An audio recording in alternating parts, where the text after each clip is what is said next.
This goes out to all the guys who like to play basketball in the rain with no clothes on. This is for you. I know Jesus saves. I wish he'd save us from this podcast. I know he looks after you and me, but I wish he'd take us far away from here.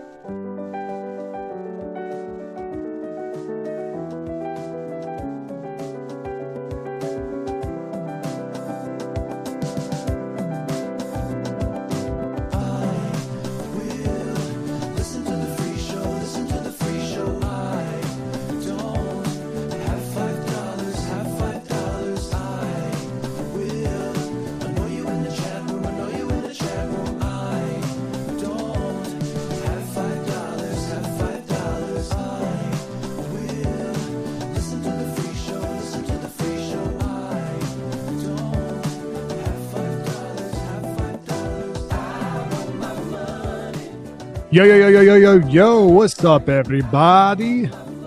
Happy IDM Friday.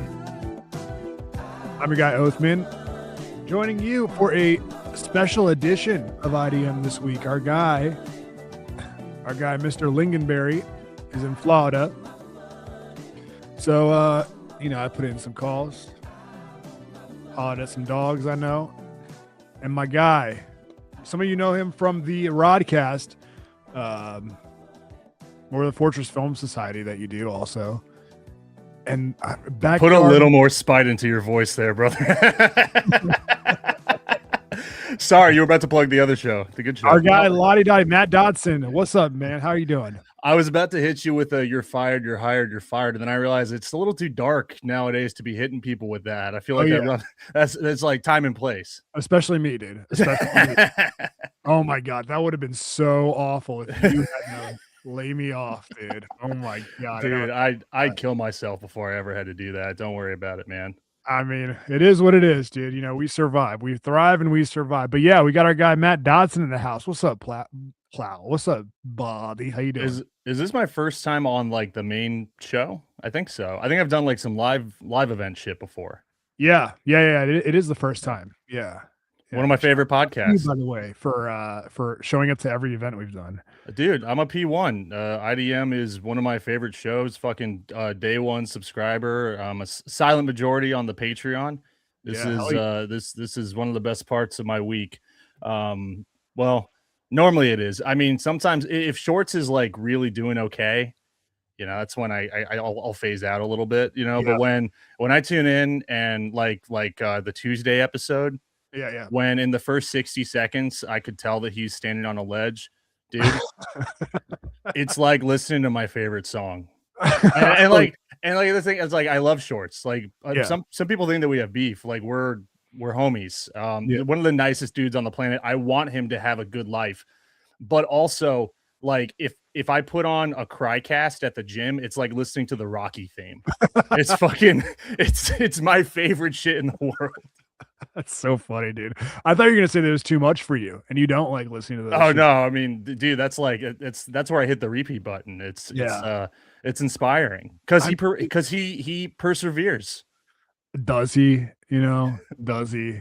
Well, I guess we'll find out. It's an ongoing show. I think we're in season 3 or 4 right now. Yeah, and I don't know, man. I mean, I'd asked you to listen to the most recent episode we did. I think you did, and I want to get your take on it because it was pretty brutal. But we will get into it when we get into it. But yeah, man, thanks for the support and thanks for being here. And I know it's annoying to do podcasts sometimes, but I appreciate it. I mean, at this point, it's like I don't even think about the inconvenience anymore. It's like a fucking, I guess I gotta, not about this show, just in general doing podcasts. Like, I know. I mean, we're both at this point so like trauma bonded towards each other, but just to like the medium itself as well. Like I thought I was done. I thought I was out for so long, and now I have a studio in my living room. Fuck my life, dude. I know, dude. It's unavoidable, man. Even when you're like, you know what? I've tried it. I can't do it anymore. That happened to me, I gave it up for a while, and I was like, man, I gotta do bits and shtick. You know, what is life without bits and shtick? And then you grow to resent the bits and shtick. But now I'm at a point in my life where I'm like, dude, stop playing these mind games with yourself. Like, just commit to doing it. Because, dude, even like now, even tonight, I'll never. I don't know if you get these feelings, but I do. Um, I kind of like men. No, I'm just joking. I I like before a podcast, I still feel a little bit of like, fuck, what the fuck am I gonna talk about? God, this is gonna be a disaster of an episode. I got nothing. You know what I mean? Like, I still feel that a little bit in the back of my mind. I mean, you guys have it way harder than I do. Like I'm covering something, so I just get to take notes and then literally follow like in chronological order the events of an episode of television.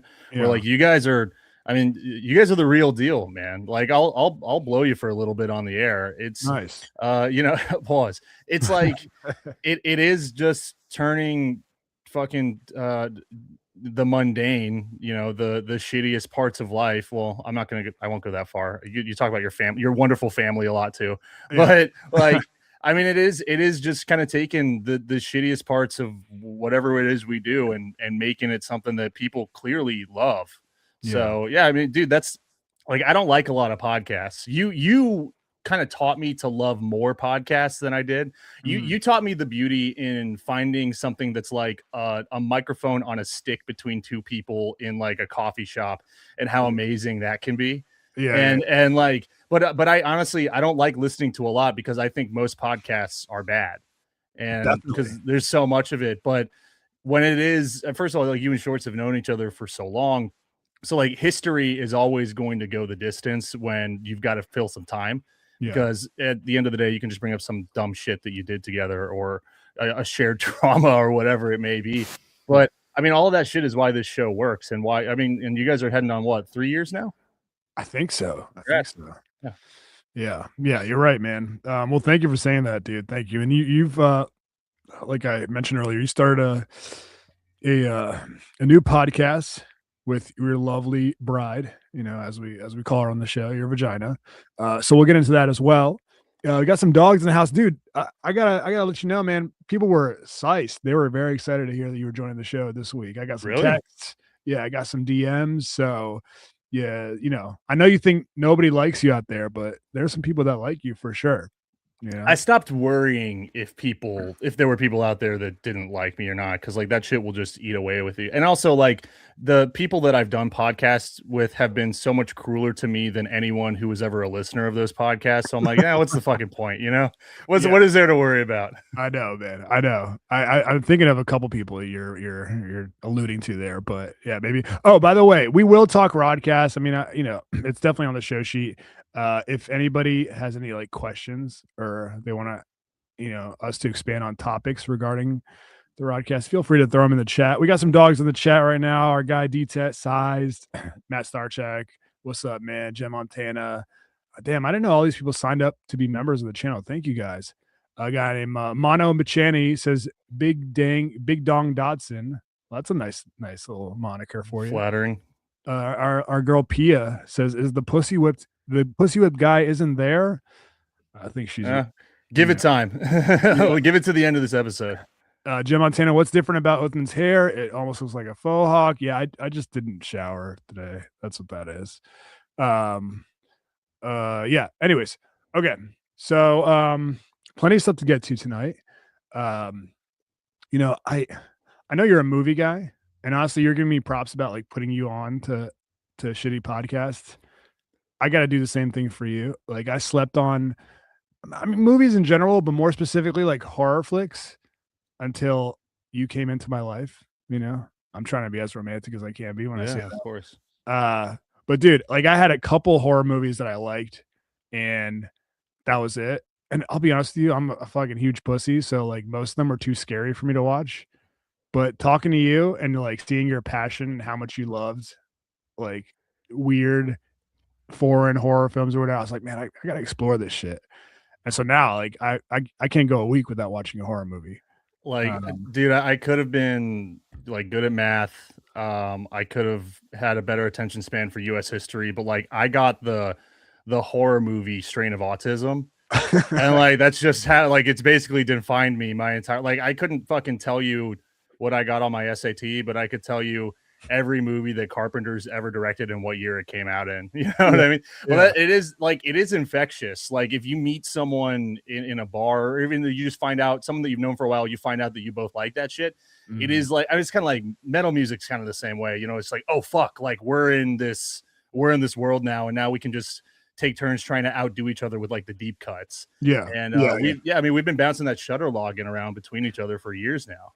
I know, dude. Yeah, Matt Starcheck actually just asked, "Does Oathman still have Dotson's Shutter password?" No, I am the holder of the password now. Yeah, that's my fault. I think I still say on FFS that you use my Nah, shutter. it's all good, dude. It's all Yeah, good. I do got to know though, what is up? Because yeah, so we share the login. What is up with like the recently watched is like 20 movies that have all been played for like 5 or 10 minutes? Is it just are you just like trying to find like the perfect match or what? You know what? I did it again today too, but not on Shutter, on Pride, on Prime. Um, I don't know, man. I don't. Sometimes my attention span is just. I'm. I'm like, does this movie suck? And I've been burned so many times by watching weird Yeah. movies that nobody has ever heard of, and then I go through like 2 hours, and I'm like, why did I just do that? You know? And so I think very recently that happened to me. So it's fresh in my mind, and I'm like, don't let it happen to you again. So there will be Was times where I'm watching a movie and it starts to feel like it's shitty, and then I do this bad bit. I mean, I talk about it on the show where I look for confirmation bias when I'm feeling a certain way. So I'll go to the reviews and I'll see people complaining about the same shit I am, and I'm like, oh fuck, dude, I can't do this. So that's what's happening. what's the last one that really burned you? The last movie that really burned me, huh? That's a good question. To me, like horror Oh, movies, a lot of the times are like 80, 90 minutes. So it's like, even if it's not great, like it wasn't that much of my night either way. But that's true. what's this one you got? Hit I me. feel like they got one over on me though, you know? And I'm Yeah. like, those fucking assholes, dude. I think the most recent one, I don't know if you heard of it. It's with Steve Buscemi. It's where he's a psycho. It's called psychotherapy, or it's like here, hang on. This sounds like a fake movie that you're telling me right now. No, it's called Psychotherapy, the shallow tale of a writer who decided to write about a serial killer. And Dude. it's yeah, so it's Steve Buscemi plays this retired serial killer who is like working with this tortured writer who can't get anyone to pick up a book that he's writing, so he decides to write about this Steve Buscemi's life. And I was like, this sounds awesome. This looks awesome. And I wasn't feeling it the first 20 minutes in. And then I look and there's so many shitty reviews about it. I was like, God, it's not just me. I'm not gonna do it anymore. Um, You have a talent for finding the worst shit. I'll give you that. Like you do seem to stumble across, or maybe it's just you're more adventurous than I am. I try to go off of like I know this actor, I know this director. I've like seen a couple, maybe like it's been passed along to me through like Letterbox or some shit like that. But yeah, I mean, I applaud you giving it all a chance. But like I'll get on like a Saturday morning sometimes and realize that you spent your entire night watching the first 5 minutes of 10 different movies and then you went to bed. Like you never finished one. yeah, I, yeah. I see it every week, brother. It's a tortured life, man. Yeah, I gotta talk to somebody about it, dude. Yeah. You're not still at the Alamo, right? You're not still doing that. No, no, no, no, dude. That shit. No one that I'm friends with works there anymore, so I can kind of shit on them now. They laid off my boy Brian, who was the program director last fall. He put like kind of like a blue shorts thing, like put fucking 10 years of his life into this org, and then they just said bye, just like that. And Not although a single raise. he was a lot more popular at Alamo than I think Shorts was at the station. But no, man. I mean, it's like it was cool. I loved that when I didn't have a lot going on. I wasn't yet married. I mean, I was with the same girl, but like that was in my like I have to be doing things at all time because I'm so unhappy at my job and Mm, everywhere else, and unhappy doing a podcast yeah, and unhappy playing drums in a band. And so I was like, I have to do something that's my own. And it was hosting movies at Alamo. yeah. But like, dude, just like as kind of like the years COVID hit and then all that shit went away, and then they brought us back, and I was taking some, but like Alamo also changed ownership, I think, over the pandemic, and they stopped caring about like what I'm just going to say is like programming cool movie parties. They'll still play cool movies, but like the hosted events, it was all as like normie as it gets, just like Goonies, 6 showings of Elf, just like all this, all like Back to the Future, and like movies that I enjoy, but I'm like, I want to go. Yeah, like I want to host Nightmare on Elm Street. Like I just realized like I was putting like 5 hours of my evening into all, because it's a lot of fucking work. You got to carry shit around. You got to pass out props. You got to dress up. They want you to dress up in a costume. And the best part was doing the intro, but that was only 30 seconds of the night.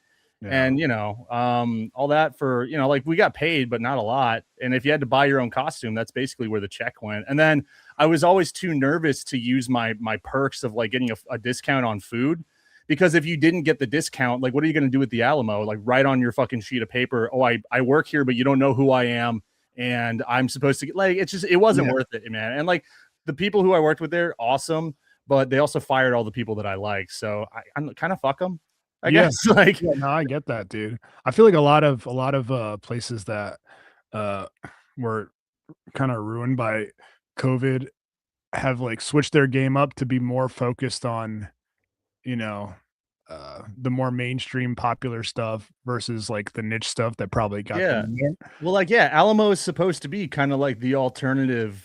It sounds like really douchey to say, but it is kind of like the alternative movie experience and like some counter programming. And they kind of lost sight of that, at least in like the hosting shit. And I was just like, I would look at the board and it's like, well, we want you to sign up for at least 1 or 2 a month. And it was just dog shit movies. I'm like, dude, this is like 5 hours on a Sunday. What am I doing? So that's kind of when I pieced out. The last thing they let me do on my way out was I got to host a screening of Miami Vice, which was fucking awesome. Wait, are you talking about the Colin Farrell? Yeah.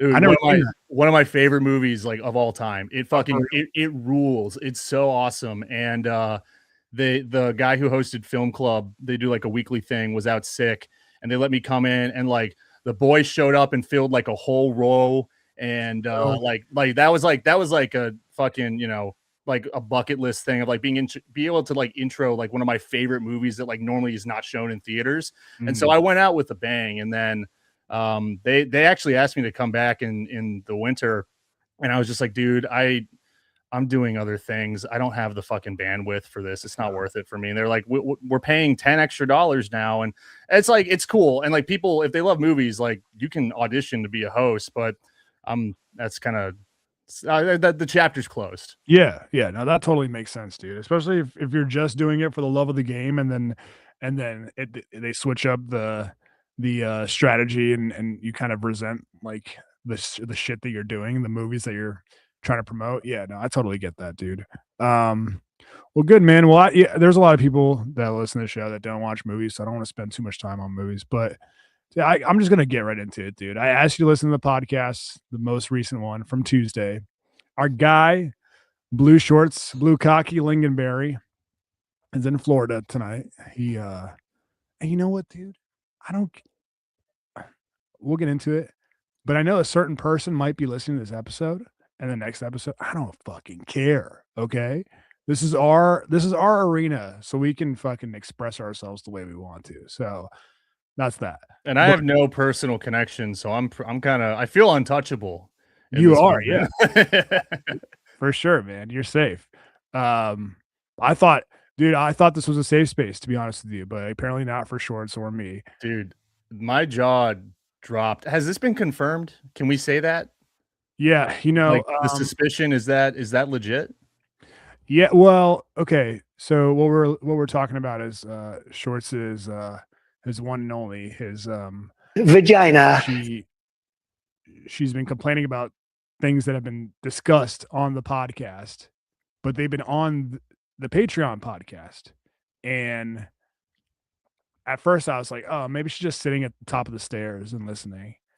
But then, I'm hearing about texts where she's bitching about stuff that I'm saying, and Shorts wears headphones when he does a show.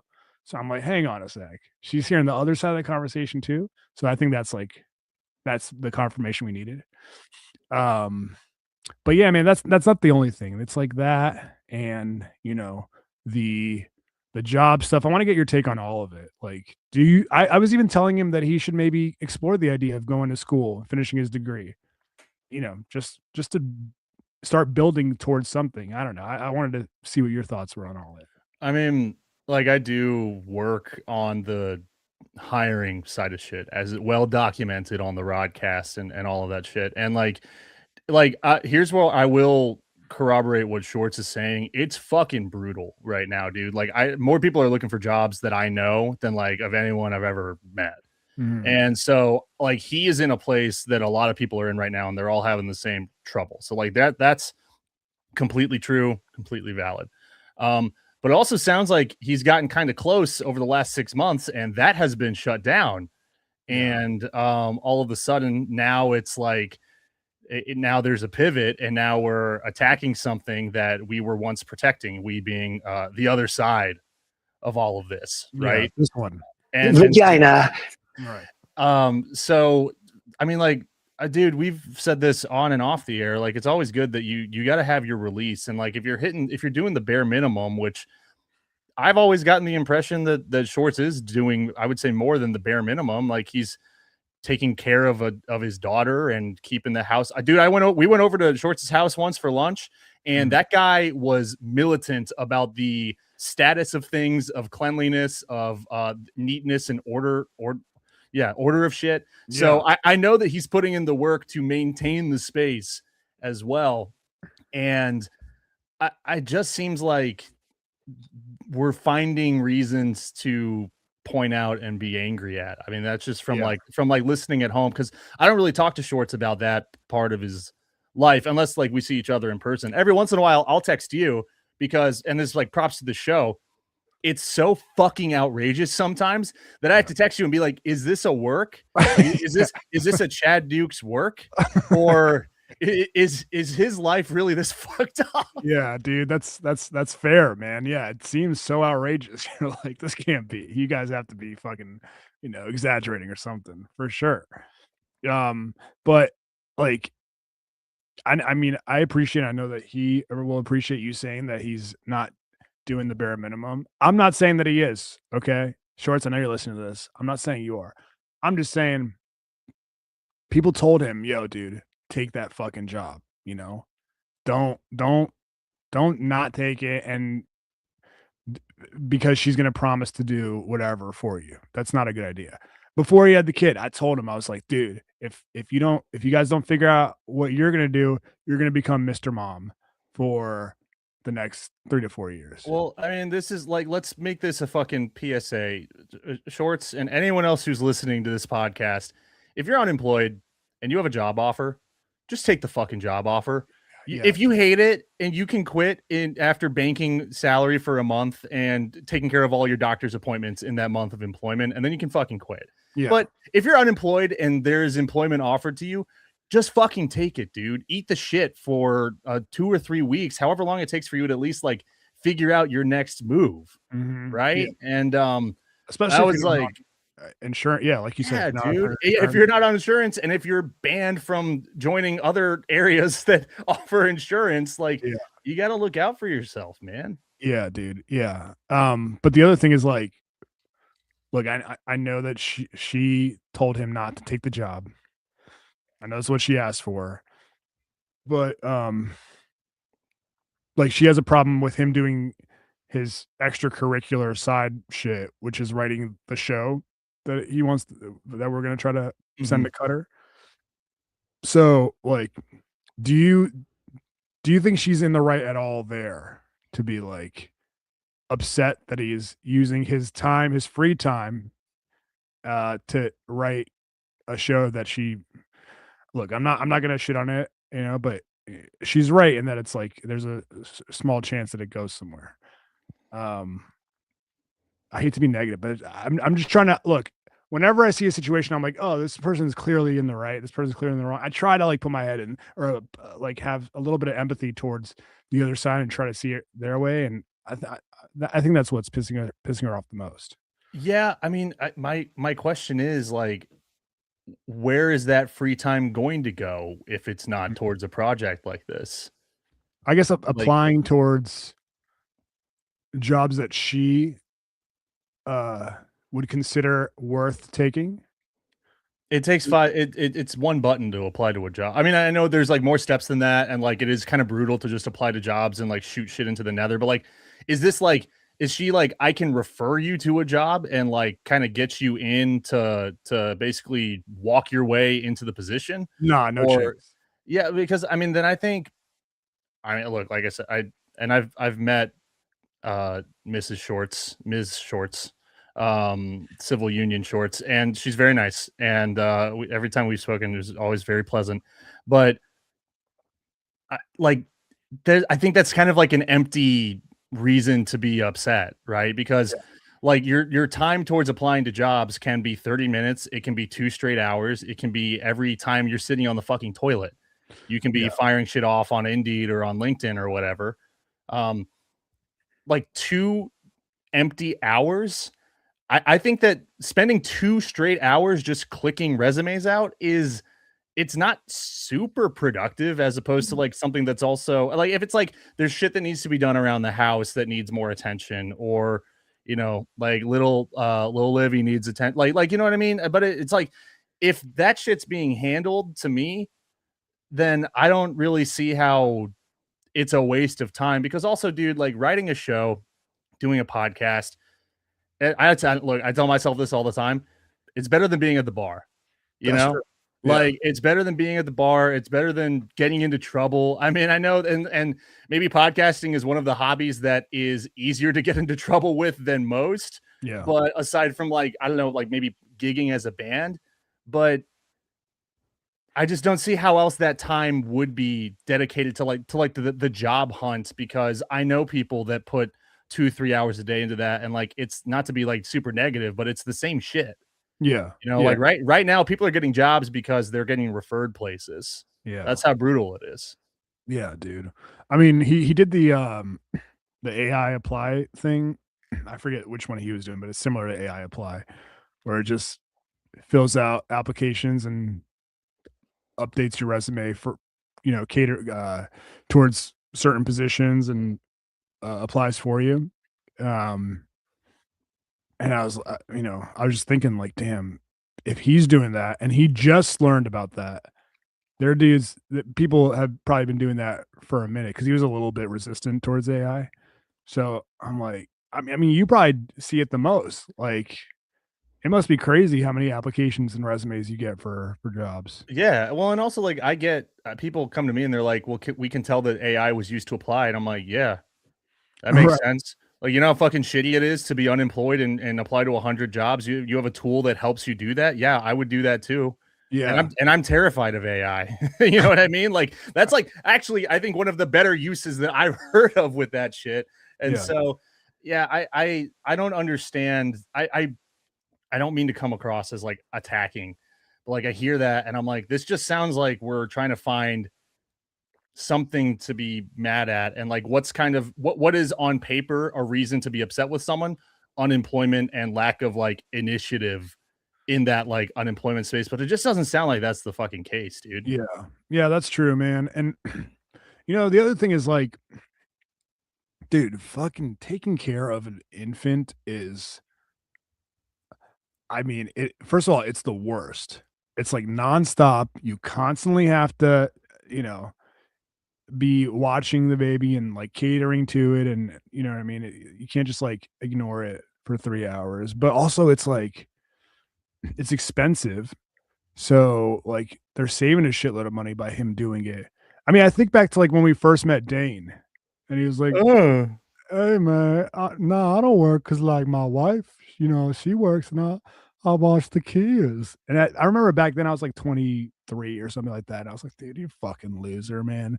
Like, be a man. Fucking, that's not a real reason to not work." But like looking back on it, like now that I've had kids, I'm like, damn, dude, it's so expensive and it's difficult. So like you gotta give them a little bit of props for taking taking over that. Dude, it seems like the most brutal shit on earth, like we've been documented, like kids not in the future for the Dottie clan. Yeah. However, like the most fucking respect, because like, dude, it just seems like the most brutal shit on the planet. Yeah. And yeah, I mean, even like we wanted, this is a couple months ago, but like we wanted half an hour to an hour to like order a pizza and just fucking hang out and like talk about podcasting shit in the middle of like the day. And his like Shorts' first response was like, sounds awesome, like would love to do that. Here are like what I need from you guys to make all of that work though, because my responsibility is taking care of my daughter. Yeah. Right. And like, dude, if that's your first reaction, if it's not like, fuck yeah, I'm gonna find a way to get out of my duties immediately, then like I think you're on the right path. I think you're doing the right thing in your role. Right. Yeah. I mean, like Alexa just said, a 1-year-old is definitely a lot of work, but it's not impossible to be applying for jobs if you have a good sleep schedule. I know what that le bebe sleeps well. Yeah, I mean that's true. Like, here's the other, like he was throwing out the idea of school or something. I'm just here. I guess my biggest worry and concern and criticism is like, he has to be building towards something that is like traditional and good for his future and the family. So whether that's taking one class a semester, you know what I mean, to try to finish up at least his associates, or just throw out one legit, like I understand the frustration with him just putting a pause on his like productive life for years. You know what I mean? That's all I'm saying. Like, I get her concern there. Yeah, I mean, if the idea that I'm not going to pursue much else because I'm trying to just make it in this one, like this creative space, Yeah. right? Like that's tough. And that's something that you probably need to reconsider. And like, there's nothing wrong with like keeping the fucking dream going, just staying creative, staying loose. It's like what we said, like how many times have we tried to fucking ditch this shit, but we keep just coming back to it because it's just what we can do. Yeah. But you're right. Like you got to have something attainable to keep things moving. Yeah. And like what I mean, but what I think what kind of sucks is like clearly like he's got to keep things moving like for himself to then like show value, like it's not just like meeting requirements on like it's he's got to basically like work overtime. But Yeah. I mean, if that's that's the bit, right? Like this is your family, so you've got to figure that shit out. I mean, go like if you're so close to finishing a degree. I mean, you did that like a couple years ago. I remember I did your homework for you a couple of times. Thanks, man. Yeah. Yeah. Shouts to UVA for giving me an undeserved degree. I definitely passed a couple film classes at courtesy of UVA. I remember writing like what was it, like Hitchcock or something like that. Yeah. I remember sitting at my desk at work and writing essays for you about like Vertigo.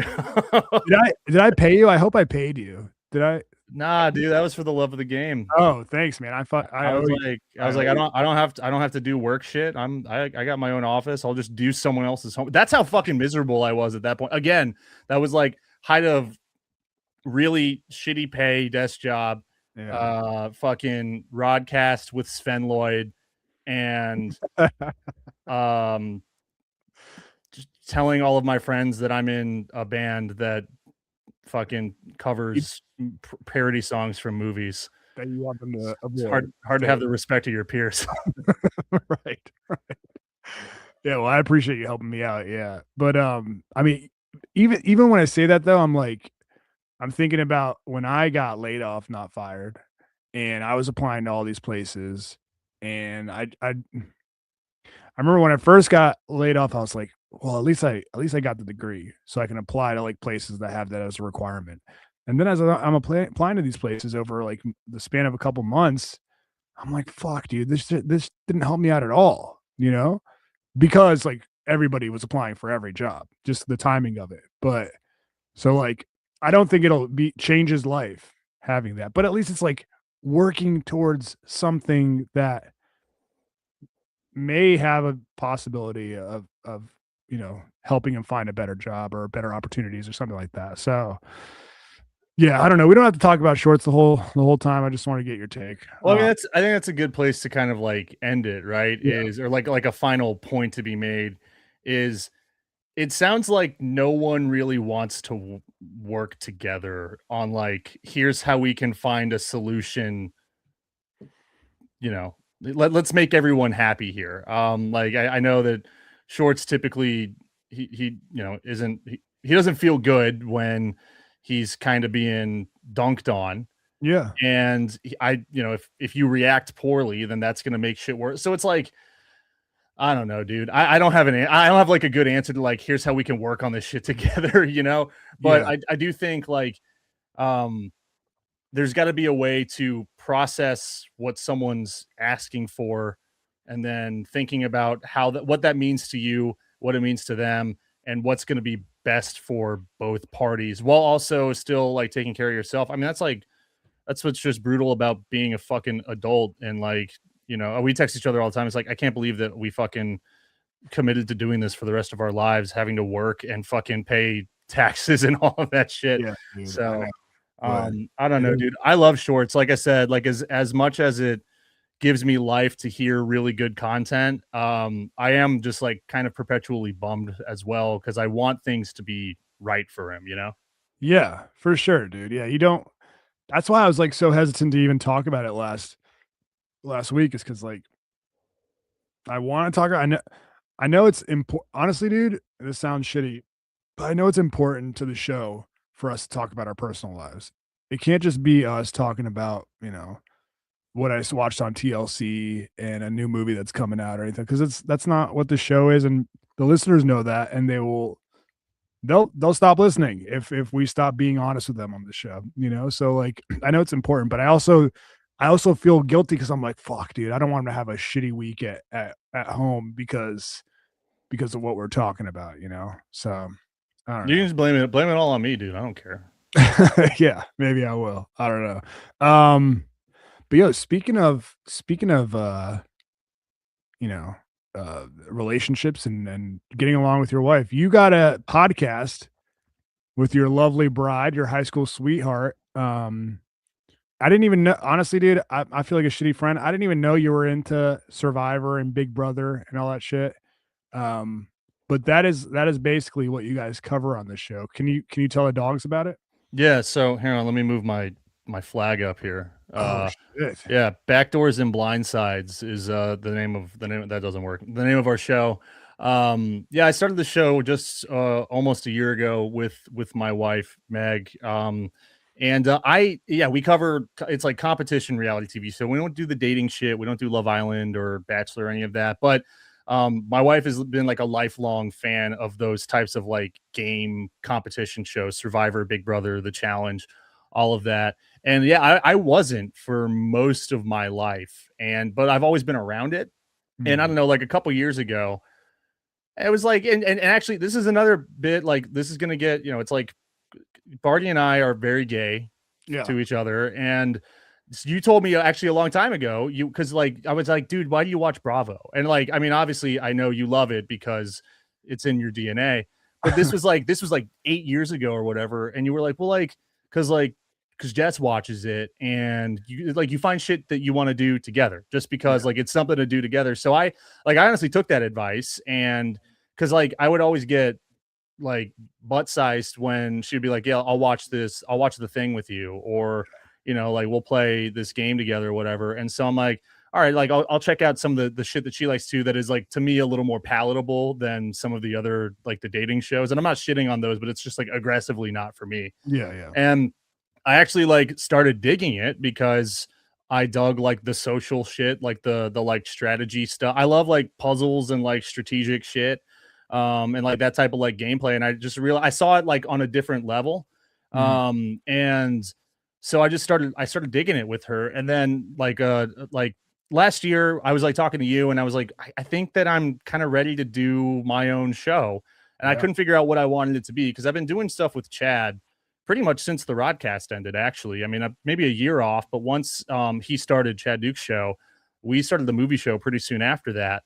And it's always been cool. And I was doing that. I started doing that because I told myself, like, I need to stay, I need to keep getting reps in. Like, I need to stay loose in case I ever want to do this again for myself. And now that show actually grew into something that I really enjoy talking movies with those guys. And I think it's now better than it ever has been. But yeah, like last year is when I really started to get the itch to try and do my own thing. And her and I were just like kind of fucked up one night, just talking Survivor, just like what do you think is going to happen with this person, that person next week? And it was actually her idea. She was like, what if we turn this into, I know you were trying to like do a show for yourself. And like, she was like, what if we did this? And I'm like, you want to host a fucking She's like stage fright. She's like super shy. She doesn't even want to like call the fucking pizza guy. You know what I mean? Yeah. And so I was like, really? Like, that's you want to give that a shot? But then it was like very quickly like, all right, well, I think we could do this. Most of these shows are hosted by people who are like in that world, whether they're former players or whatever. And so like, they're always like trying to be overly nice. They don't want to get in trouble with production because maybe they'll get called back to be on the show one day, or they don't want to piss off other players because like once you're in that group, it's like everyone kind of lifts each other up on social media and shit to like stay relevant. And I was like, well, we don't care about any of that. So like we can just basically talk kind of shitty the way that we do at home, and people seem to dig it, which is cool.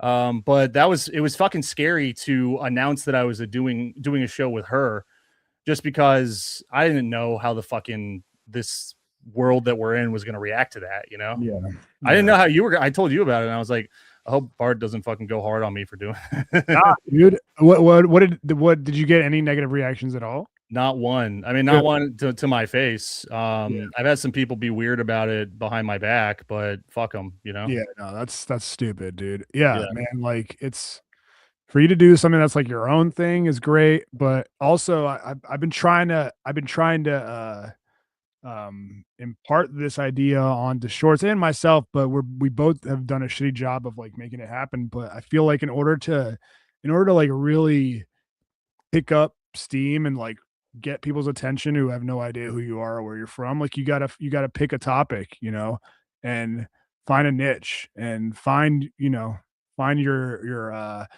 little tribe that way, So I think it's a great idea to be like, we're going to do a show about this. Like I was thinking about the other day and I was like, I know so many dudes that have like, I'm abilities to text people, and like, I have relationships with people who have like massive followings.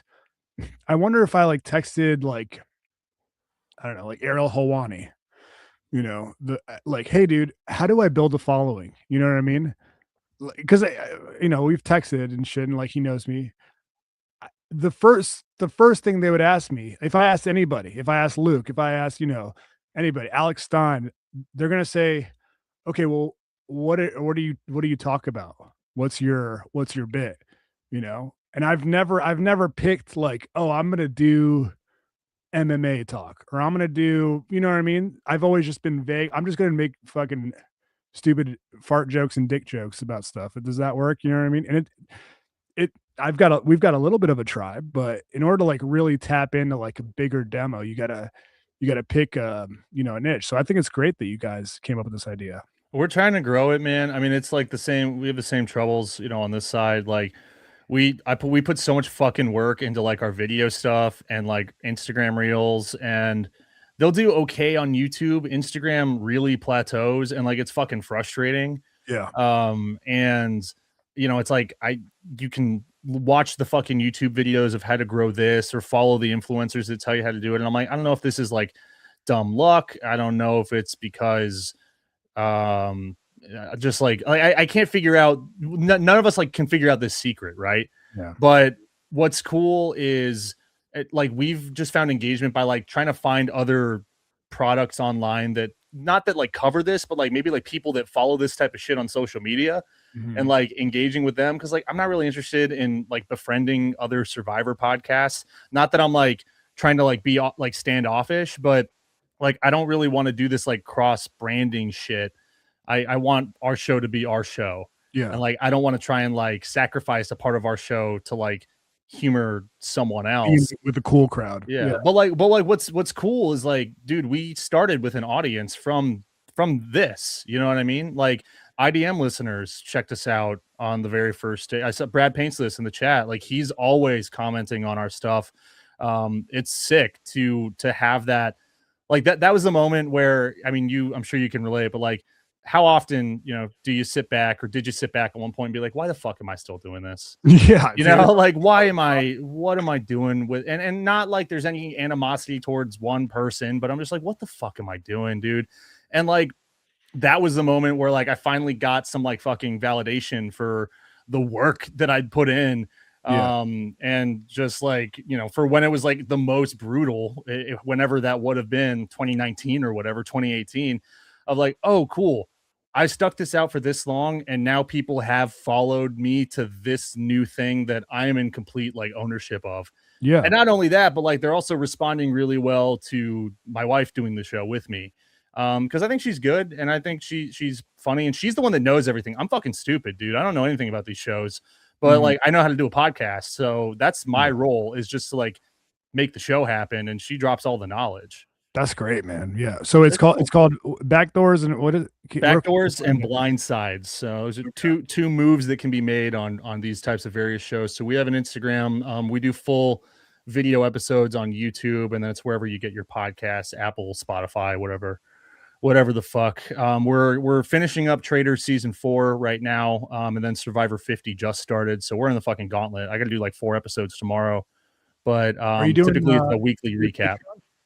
You do the Patreon, dude? Yet? Sorry, we're trying to get there. It's like she fucking works way harder than I do, and so like she's just so busy paying our mortgage that it's like hard to make time to do like extra content. But like, dude, I eventually like I want to have a Patreon that has like my own movie show, maybe covering some like scripted TV, you know, some like real like primetime soap opera shit like Desperate Housewives or like Dawson's Creek or something, you know. I want to do like a mailbag. Like I have all these fucking ideas. It's just like getting the time to actually put all that shit out there. But like that's what's cool is like and you feel the same way. Like you're always like bouncing around these like podcast ideas, and it's nice to just be able to fucking do it on your own time. Yeah, dude. I mean, it's not my podcast, but it's a show that like I'm helping with the Luke political stuff. Like I was always like half-ass pitching it to Luke, because he's always doing these MMA live streams, and it always turns into half political talk. And he's super passionate about it, super smart, you know, super well read. I don't agree with everything he says, but he has his, you know, his convictions, and he sticks by them, and he takes them seriously and researches them. And I think people respond to it now. It's like, dude, why are we wasting your abilities and your fucking brain on dudes fighting in cages? You know, like, why can't we? And he was always hesitant to do it. And then, so when I got laid off, I didn't have a ton of free time because I was constantly stressing and constantly applying to shit. But I hit him up and I was like, yo, man, what if I just take the political takes from your live streams that you do and just post them on a separate YouTube channel and just see if it builds a following? And he was like, yeah, dude, that sounds good. If you'll fucking finally leave me alone about it, you know? I was like, all right. So I had like free time. I had time to just try it out. And then like within a month, I was like, okay, I think this is going to turn into something. So anyways, the reason I'm telling that is because, yeah, a lot of times it's like, oh, I want to do this stuff, but like, I don't know where I'm going to find the time to do it and blah, blah. You just gotta, if you really want to do it, you just gotta fucking either get fired or just find the time to do it, you know? Yeah. I mean, that's what it is, dude. Is like, I mean, I know you and I are ripping this tonight, but like, I've got my entire weekend off to just like fucking catch up on TV, record recaps, edit all that shit. Like, it's like kind of, it's good and bad, right? Like, it's a pain in the ass, but it is also kind of nice to be like back in the fucking trenches where you got to make sure that shit gets done. But also, if you need to give yourself a break. You can. And Yeah. if you do miss an edit, then no one's gonna fucking scream at you. And fucking your co-host helps, I will say. Like I know you and Shorts have that going as well. So I mean, like that, like intimacy between co-hosts, definitely breaks up a lot of the tension. It keeps things fresh, you know. Yeah, I agree. All right, well, let's shit, dude, there's so many topics I wanted to get to. Dude, I almost got in a fight yesterday at in a parking lot outside of a bar, so I got to tell you about that. I'm watching, oh, speaking of reality shows, I'm watching this new what is it called? Suddenly Amish on TLC. I've seen it. You seen it? Yeah, I've seen it. Yeah. All right, silly. I got that. We got Rodcast stuff I want to talk to you about on the Patreon. We got the vagina hotline I want to get to. We got so much shit we got to get to. But before we do that, as we do every single week, we got to give a shout out. I emailed it to you. If you need time to pull it up, just let me know. But let's give a shout out to our big time P1s. It's time for our big time P1 shout out. Shout out all the P1s, all the dogs supporting IDM. We have our silent majority. I was telling Bart before the show, I always get so Rick when Shorts doesn't read my name, but then I forget that I'm in the silent majority, so I'm paying for that protection. Yes. Shout out big time P1s, Alex, AJ McCone, Alex Davis, Brendan Cooney, Brendan Smith, Brent Wenzel, Brian Altman, Brian Bustees, Delicious Beef Jerky and Dripping Cheese Pizza. Shout out Chris Eller, Danny Loudermilk, Dave Slott, Don DeMarco, Eddie H, Ernesto, 29 Mike, Craven Moorhead. Shout out Iron Mike Sleep, James M, Johnny Walker, JP Flame, Kevin Lee.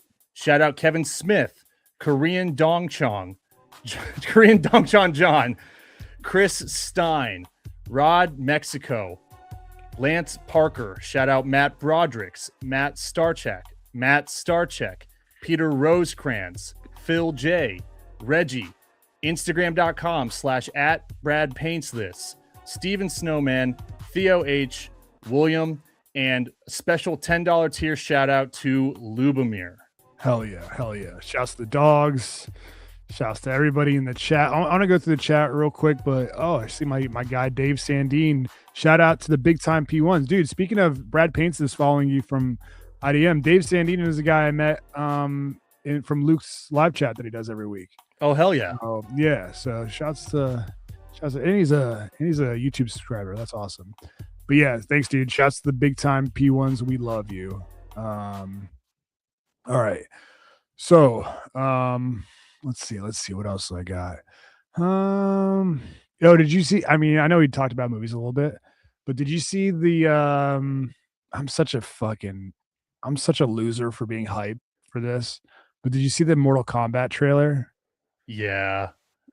I mean, here's the thing, dude, is like you're not fooling anyone by pretending not to be all about that movie. You know what I mean? Like, dude, if I have one sip of one beer, it looks like the greatest movie of all time. And if I'm stone cold sober, it also might look like the greatest movie of all time. You know what I mean? Like I'm tired of just like rolling my eyes at something because it doesn't look like the last adaptation of something. And dude, that last movie, it's not awesome. Yeah. But like it's also pretty fucking awesome. You know what I mean? I know. And they had like nobody in it, you know? Yeah. No stars or anything. Well, I think they figured it out that like they were not making this all about Cole Young or whatever that fucking guy's name was. Yeah. And you know, if Carl Urban's like the main attraction here, and if he's gonna lead the pack, then I think we're golden. Bro, I mean, I don't know how much influence Mortal Kombat had in your childhood, but like I specifically remember, you know, getting Mortal Kombat 2 on Sega for Christmas and reading the little pamphlet that they had in the little box, like back to front, being so hyped for it. I remember when the Mortal Kombat movie, the original, came out in theaters, and I was like so hyped that I called the movie. Remember they used to have that movie theater like hotline where you could call movie and, like, phone, listen to times. Yeah. I was like, oh my God, I'm so excited. I just want to hear what time it's going to be playing today. So I think I got this like weird gay soft spot in my heart for Mortal Kombat. And you're right. Like the last one was all right, but it, definitely like scratched the itch for sure. Dude, that one in the 90s fucking rules. I know, Like, dude. no contest. It's Paul W.S. Anderson, who he made like Event Horizon, Resident Evil, AVP. I like a lot of his movies, and that might be one of his best. I mean, and the sequel's dog shit, but that first one, dude, like that Scorpion fight fucking rules. In the forest. Oh yeah, my God. all those fights are awesome, man. I love that movie. Yeah. Yeah, Okay, so the new trailer came out. Carl Urban is playing Johnny Cage. I mean, they show people like Baraka, and it looks amazing. My one criticism is this: do you think a 55-year-old Carl Urban is a good Johnny Cage for the movie? I mean, I was part of that crew that wanted the Miz from WWE. Like he was campaigning for that pretty hard, and I was like, that's pretty sick. Yeah. So I didn't hate that it was Carl Urban because, like, dude, I'd rather be Carl Urban than like fucking Glenn Powell or like one of these like super mainstream like like it, dude. It could have been Pedro Pascal, Oh my like, God, I would have fucking lost it. It could have been so awful. So like the fact that they went with Carl Urban, who like clearly is into all of this like comic book nonsense. Like he was in Dread, he was in Lord of the Rings, he's in The Boys, like he's in all that shit. So I think like better than a lot of different ways that it could go. That's kind of where I'm leaving it. Is like it may not be amazing, but I think it's going to be better than a lot of ways that they could have taken. Yeah, and Street Fighter, for instance, the movie Street Fighter, they just found every single like B-list celebrity they could to wedge into the movie. They got fucking, I hate this guy, Andrew Schultz playing, I forget who. They got 50 Cent, who I like 50 Cent, but he's playing Balrog. Like they just found, they went the complete opposite way, and I think that's turning a lot of people off. So yeah, I'm hyped, man. I'm hyped. Oh, we got one of these. Hang on one second. Gaygram alert. I have relationships with women and sex with men. And I got news for you. That means you're gay. Our dog, Dave Slizot, who I'm gonna see in June. Did you hear about that? Yeah. No. He put his name in the lotto for World Cup tickets to see Morocco. Yeah. Because I was like begging the listeners to do it. And his name got chosen. Holy shit. Yeah, so he hit me up. He was like, "Yo, you want to go to the game?" So I'm gonna go to Boston. See, that's all Shorts has to say to justify doing the show is Oathman's going to the World Cup because of this podcast. I mean, come on, can't you see the value? I know, man. I know. He fucking saved me, dude. It was impossible to get these tickets. But he said, which Carl Urban character would you most want to hang out with? Fuck. I mean, he's the good guy in most of his shit. Do you have one ready? I mean, one of my favorite movies of all time is Dread, but I don't think he would be a fun person to hang out with. A bit of a square. Yeah, he'd fucking narc me out for like smoking weed or something like that. Yeah. I'm gonna go with his rendition of Bones McCoy in Star Trek. I love that 2009, that J.J. Abrams Star Trek movie. I love that movie, man. I think it fucking rules. And he's kind of like, and Bones in like OG Star Trek is already kind of like dry and sarcastic, but like he's way cooler in these movies. And I feel like he would be like scoring you prescriptions on the reg.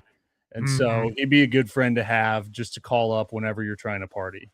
Damn, that's a great choice, dude. All the people I'm thinking of just would not be fun to hang out with. Like the dude and the boys. I mean, yeah, he's got too much. He's got like a burden. Yeah, fucking Lord of the Rings. He's kind of a square as well. He's way too noble. I'm gonna pick Dotson's pick. I have no idea who he's talking about, but I'm gonna go with Dotson's pick. All right. Okay, so yeah, we got topics to get to on the Patreon. Like I said, can't wait to tell you about me almost fucking getting a fight with an old ass dude. Rodcast stuff. Yeah, we got tons of stuff. But before we do that, as we do every single week, we got to give a shout out to our sponsor since day one, the one, the only, Money Mike.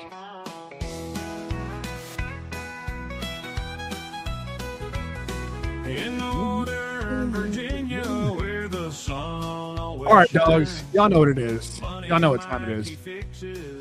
I think I got to update this poster. It's been a while. Maybe the song too, because he's not just Money Mike from Mike Cook's Plumbing Service. He's now the Clifton Plumber. That's right. You know, I'm pretty proud of myself. I helped him with a new website. He gave me a little side job when I got laid off, not fired. Shout out. And yeah, shouts to him. But now, if you Google, it's at the top results on Google for Clifton VA plumber or whatever, Clifton plumber related searches. So shouts to him, man. We love him. He's supported us since the jump, as I said. 703-501-1926 is his number. He doesn't only work in Clifton, he works in all over Northern Virginia. He'll come all the way out to Loudoun County, man. I had him replace my hot water heater in the dead of fucking December, and dude was an absolute pro. That's awesome. I told a bunch of people he's your guy to call. He was in and out so fucking fast. I was like, do you want to hang out for like a little bit? But you know, he had to fucking go and do more cool shit. He was like here by 7 and out by like 7:30. It was insane. Damn. Yeah, Mike's the best, dude. Did you guys like talk inside baseball at all, or? Dude, I was ready to like give him Chad's address, and then like he was already gone. You know, I was like maybe he'll want to like just talk radio for a bit, but dude was like such a pro about it all. So now I owe him many beers. As well as a Google review, because he told me that those are finally live now. You can leave him a Google review. So, yeah. Shouts Money Mike, dude. Yeah, hell yeah, dude. Yeah, so guys, give him a call, 703-501-1926. And of course, if you mention IDM, you get a little 10% skim off the top. So yeah, give him a shout out. We love him. And yeah, guys, we'll see you on the Patreon, patreon.com/IDM pod. You get 3 times the show over there. So yeah, check us out. If you're not subscribed, I guess we'll see you next week, but consider subscribing. Dogs, we'll see you in 2 shakes. Peace. The sponsor of IDM's big show. Dial 703-501-1926. Let him know. Mention